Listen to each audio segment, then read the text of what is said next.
जम्मू आ गए, दिल्ली आ गए, अलग अलग जगह पे आ गए, और अभी सरकार उनको करेगी प्रिजन सेटल। मेरी बात समझ गए? क्या सबके साथ मर्डर हो जाता है?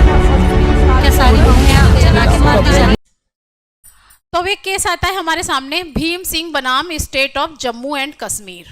तो इस केस में क्या हुआ था, ये जो भीम सिंह है ये जा रहे थे वहाँ पे विधानसभा में, जम्मू कश्मीर की विधानसभा में जो सत्र होता है वहाँ पे पार्टिसिपेट करने के लिए जा रहे थे।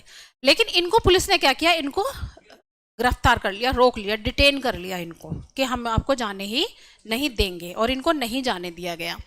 तो इस मामले में इनके ऊपर जो है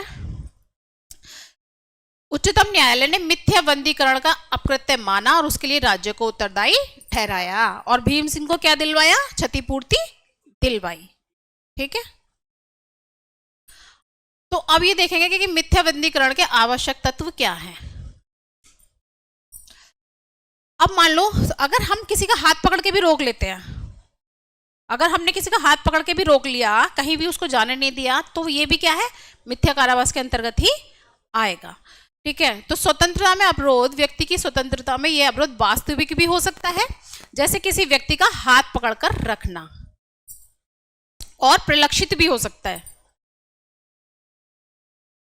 मतलब वही उसे इस तरह से, एक तो हाथ पकड़ कर रोक लिया, उसको हमने डरा दिया, प्रलक्षित मतलब उसको हमने डरा दिया कि आप यहां से हिलोगे नहीं, वो वाली बात। ठीक है, तो केवल इतना ही पर्याप्त है कि व्यक्ति की स्वतंत्रता पर पूर्ण रूप से अवरोध लगाया गया था।